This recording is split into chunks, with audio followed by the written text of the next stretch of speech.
kakapasok na balita po tayo mga kababayan. May plano raw po na ibalik si Congresswoman at dating Pangulong Gloria Macapagal Arroyo bilang House Speaker. Naku po, Buji D out, Gloria in?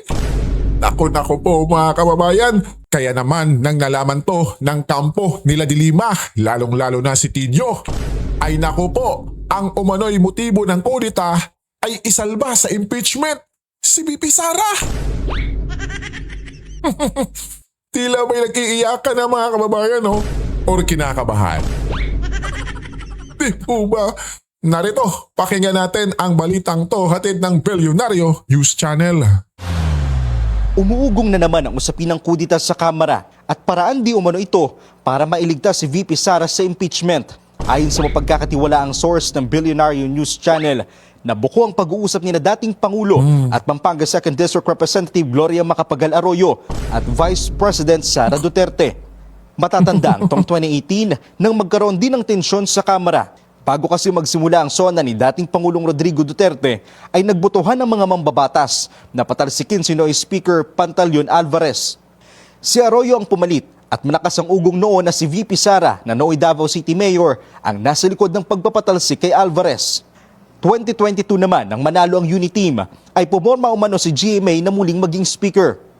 Pero si Martin Romualdez ang nakakuha ng basbas ng palasyo. Ayon sa aming source, itinutulak muli ni Duterte si Arroyo bilang speaker. Kaya lang, 160 votes ang kailangan para mapatalsik ang kasalukuyang speaker na si Boji D. At hindi para umabot sa 30 ang nagpahayag ng suporta sa umano'y balak na kudita. Sa mensahe ni Caloocan City Representative Ege Irisa sa BNC, duda siya na magtatagumpay ang leadership shake-up dahil hawak umano ng kasalukuyang liderato ang biyaya. Sabi naman ni Cagayan de Oro Congressman Rufus Rodriguez na tila umabogado kay VP Sara noong huling impeachment hearing, wala raw siyang naririnig tungkol dito. Pero para kay House Deputy Minority Leader Antonio Tinio, hindi na bagong usapin ng kudita. Wala naman ngayon. Previously, merong ganyan, di ba? And openly yung may isang party from the majority nagpapahiwatig ng ganon. Pero I think that was settled nung release ng BBM yung budget para sa mga projects ng mga congressman. At kung may kudita man, Pag pagpapalit ba ng speaker, as a rule, sino man ang maging speaker, ibig sabihin yung may numero ng mayorya, generally ay yung may basbas ng presidente. Ngayon, kung papalitan ng speaker nang walang basbas ng presidente, kinapakita lang nito na lame duck na talaga ang nakaupo sa Malacanang. hinihingi ng BNC ang panig ng kampo ni Speaker D, pero wala pa itong sagot sa ngayon. Kung sakaling mapatatalsik ang kasalukuyang House Speaker, base sa konstitusyon, walang kakayahan ng bagong Speaker na pahintuin ang mga nakabimbing impeachment complaints. Wala ba? Pero kaya niyang maimpluwensyahan ang magiging takbo at kahihinatnan nito. Yun yung ikinakatakot mga kababayan, no? Lalong-lalo na si Latinio. Diba? Ugong-ugong pa lang naman. Eh, ba't kayo na taranta na agad? Continue. Di po ba mga kababayan? Naku po! Panigurado mga kababayan pag si Madam Gloria Arroyo yung nakaupo bilang speaker, ay naku po. Goodbye aray, Laila D. At saka yung congressman na laging nagdadala ng piatos mga kababayan, tila ba'y inaasar-asar si VP Sara. Ay naku po. Panigurado mag-alburuto yun mga kababayan. At syempre, itong sila Kong Luistro mga kababayan. Diba? At itong mga congressman na to. Naku po. Diba? Kaya, naku po. Sorry na lang mga kababayan pag natuloy itong si dating Pangulong Gloria Arroyo yung magiging speaker mga kababayan. Naku po, tapos na tapos. At saka magpapatuloy pa yan pag upo ni VP Sara. Di po ba mga kababayan? Oh. Di ba? Pambihira, no? tila ba'y wala na talaga.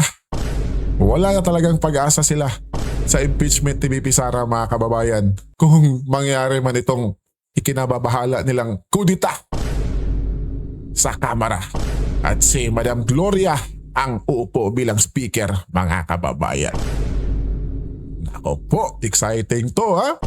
At samantala naman po, mga kababayan, pakinggan natin itong buwelta ni VP Inday Sara Duterte, mga kababayan, no, na anya kaninong interes pa talaga ang pinoprotektahan ng ating mga kasundaluhan. Ngayon yan, mga kababayan. Di ba? Kanino kaya? Di po ba? Eto, pakinggan natin si VP Inday, mga kababayan. Sadly, the Sadly. state of the nation has failed the Filipino soldier. Kung nakikita nyo, there is an absence of an independent foreign policy framework para sa ating bayan. Hindi mo na alam kung kaninong interest ba talaga ang pinoprotektahan ng ating mga kasundaluhan.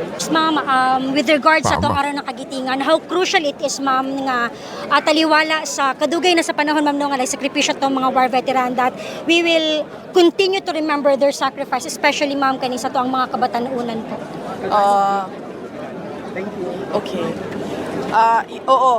Napakahalaga ng ating commemoration ng Araw ng Kagitingan ngayong araw na ito dahil kailangan natin maalala at kailangan malaman ng ating mga anak yung sakripisyo ng sundalo para tayo ay mamuhay ng mapayapa dito sa ating bansa. Pero sabi ko nga kanina doon sa aking speech, sadly, the state of the nation has failed the Filipino soldier. Kung nakikita nyo, there is an absence of an independent foreign policy framework para sa ating bayan. No. Hindi mo na alam kung kaninong interest ba talaga ang pinoprotektahan ng ating mga kasundaluhan. Pangalawa, yung dahan-dahan na pagbalik ng insurhensiya. No, nakikita natin na merong mga iba't ibang skirmishes sa mga lugar at nakikita natin doon ang recruitment ng ating kabataan dito sa grupong NPA. At yan. pangatlo ay yung faltering ng Bangsamoro peace process.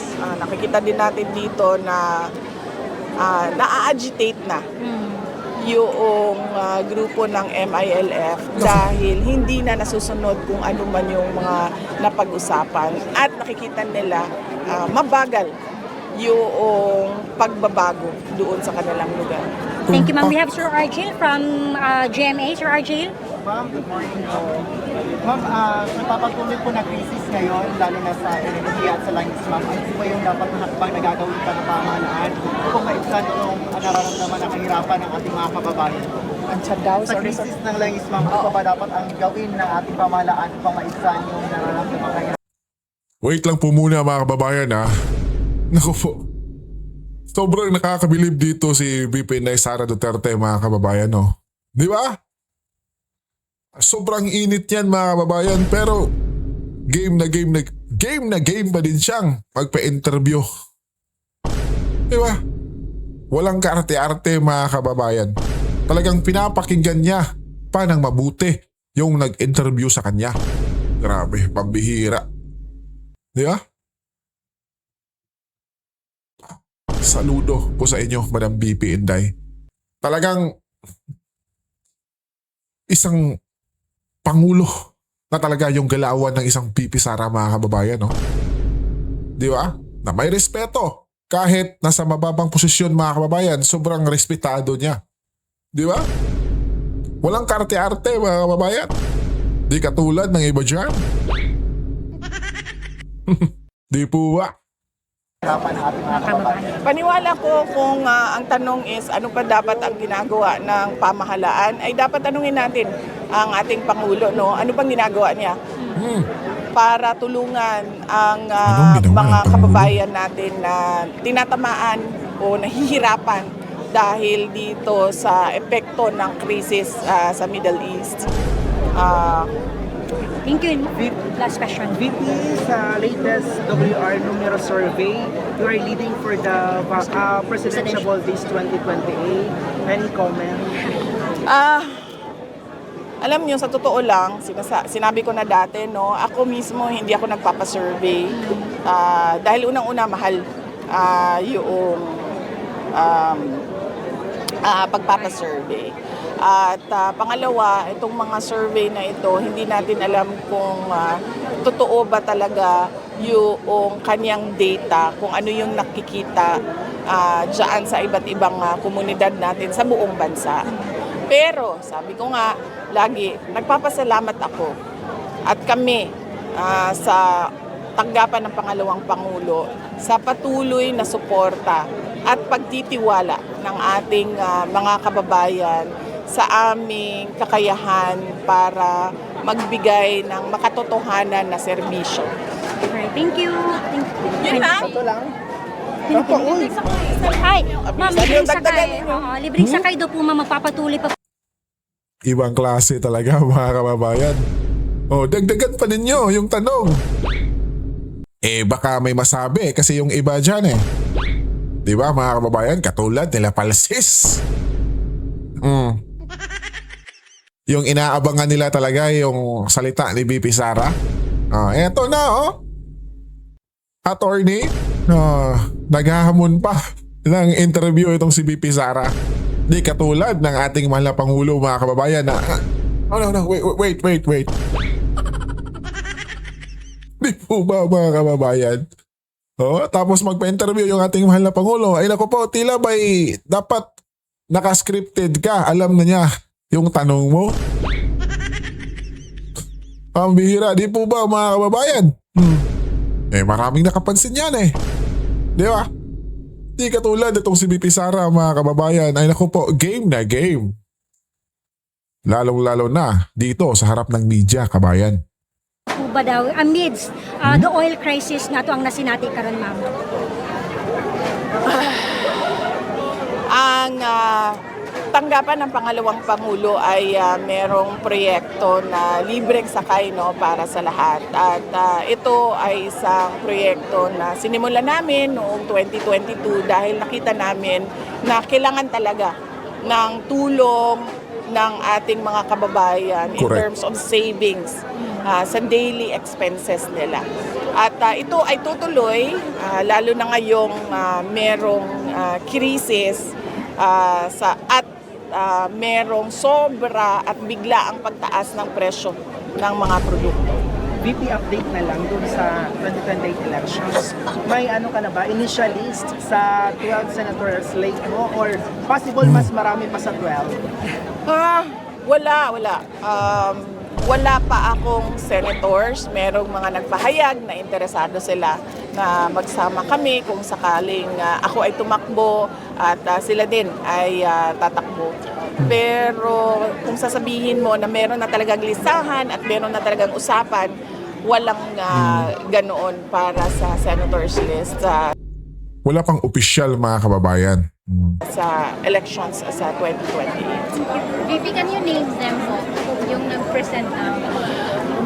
Hindi ko sila papangalanan kasi unang-una, matindi at mainit ang politika ngayon. No? Tama, Lahat tama. ng lumalapit, nakadikit, kaibigan ko ay hinaharas, tinetreten, pinakailan ng kaso, inaatake. Correct.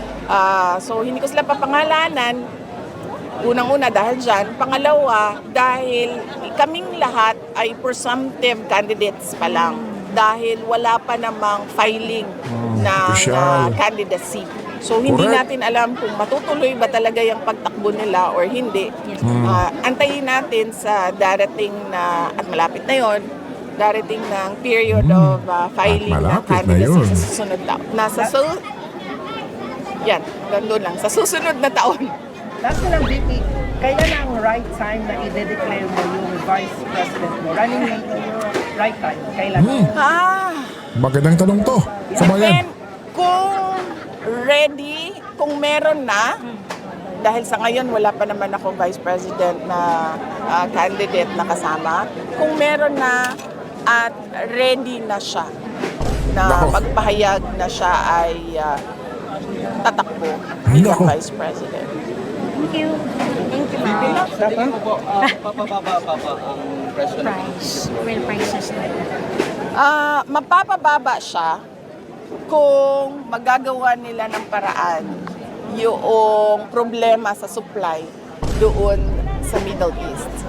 Or mapapababa siya kung merong ibang supply Yun. na hindi dumadaan sa Middle East na papasok sa ating bayan. So As hanggang simple as that, merong kabayan. bangayan sa Middle East, patuloy ang pagtaas ng presyo ng crudo. Nice. VP, may kumakalat ngayon with regards sa health ni PBBM na medyo malugod. Eto na mga kababayan, maganda to ha. Ano kayang sagot dito ni Madam BP Sara? Malu- Natawa na lang oh. Good luck sa kanya. Thank you. Thank you. Grabe, ibang klase talaga to si Madam BP Inday kabayan. No? Talagang game na game mga kababayan. At syempre, yung masasabi niya sa health ng ating mahal na Pangulo, ay good luck. Pambira mga kababayan, di po ba? Nako po, talagang itong si BP Inday mga kababayan, no? Talagang excited na. Excited na mga kababayan.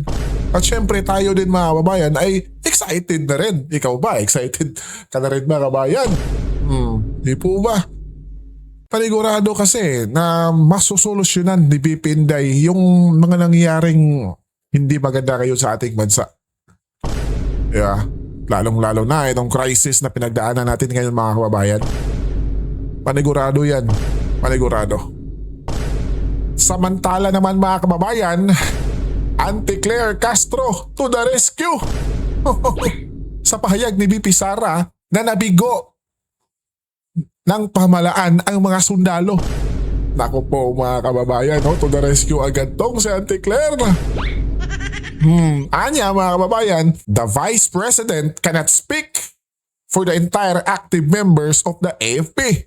Matatalino at profesional ang ating kasundaluhan at kitang-kita ito sa pamumuno nina Secretary Gibo Teodoro at General Romeo Browner Jr.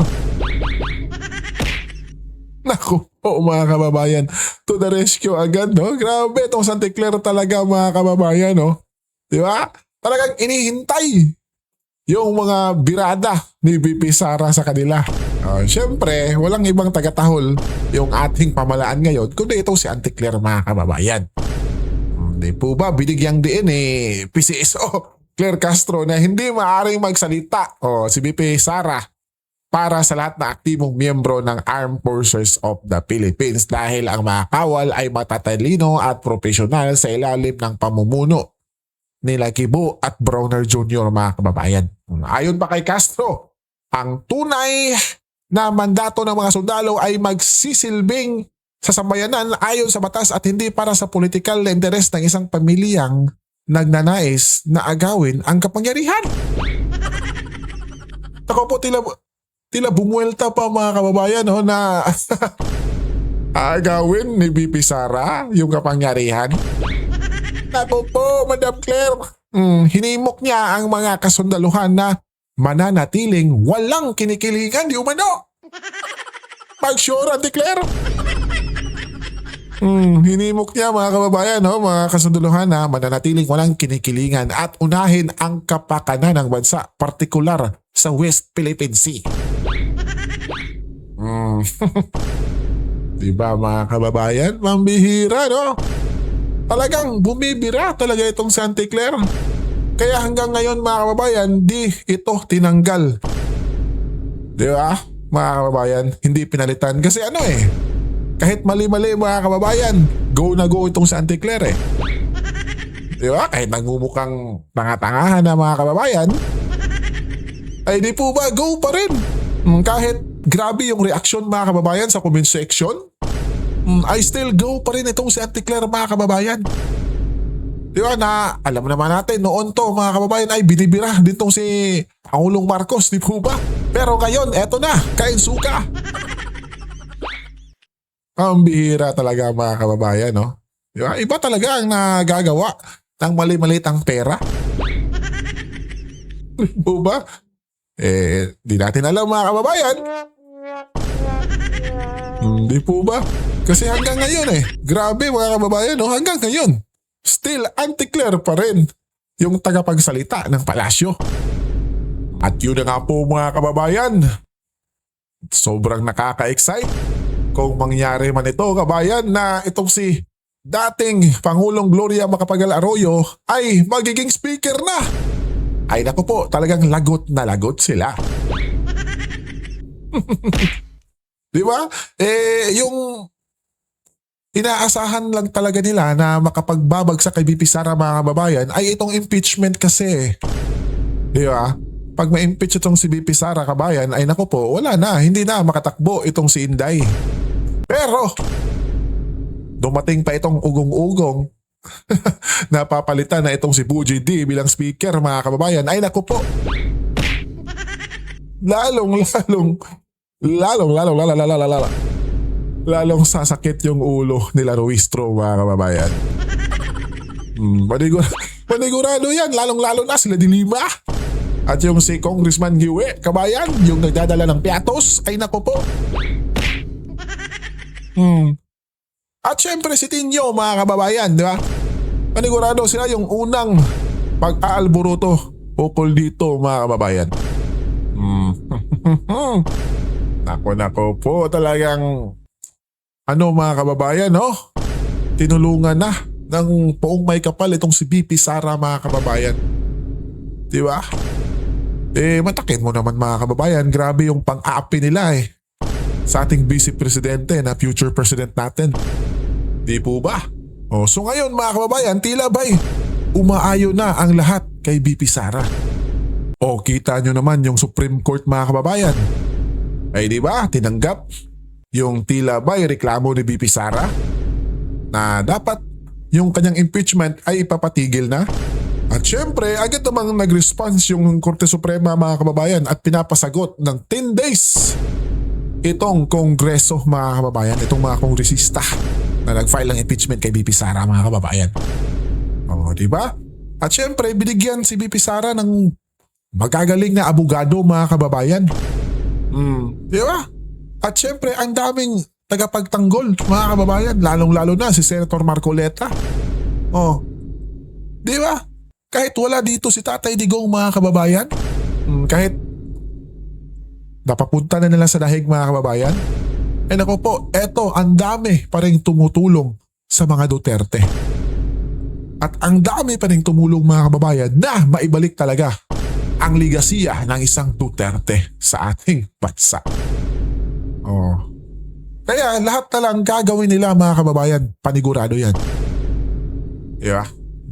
Kaya huwag nating kalimutang ipag-pray mga kababayan si BP Inday Sara na nasa mabuting kalusugan palagi. At syempre yung kanyang safety mga kababayan. Di po ba? Hanggang dito na lang po. Anong latest po? Maraming salamat po sa iyong suporta. Ingat po tayo palagi mga kababayan and huwag kalimutan nating magdasal syempre. Saludo po sa inyo.